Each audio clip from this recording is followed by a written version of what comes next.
আজকে আমাদের লালবাজার অভিযানের যে মূল দাবি সেটা হচ্ছে বাংলা জুড়ে যেভাবে মমতা ব্যানার্জি সরকারে বসার পরে নারী নির্যাতন বেড়েছে তার সবথেকে বড় জলজ্যান্ত উদাহরণ আপনারা জানেন।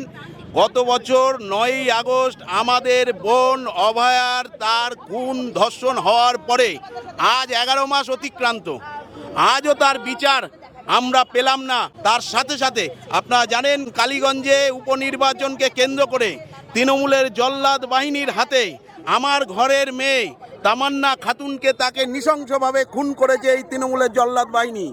তার বিচার চাই।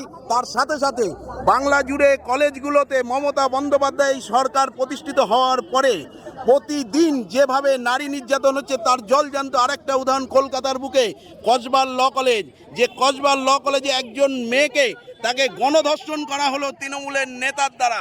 মমতা ব্যানার্জি যতই বলুক যে তৃণমূলের নেতা তিনি ছিলেন না ওই মনোজিৎ মিশ্ররা, মনোজিৎ মিশ্রর মতো সারা বাংলা জুড়ে যেভাবে তৃণমূল আমলে দুষ্কৃতি রাজ বেড়েছে, ধর্ষণ বেড়েছে, তার বিরুদ্ধে আজকে আমাদের এই লালবাজার অভিযান। আমরা আমাদের বোনের বিচারের দাবিতে আজকে লালবাজার যাচ্ছি আমরা।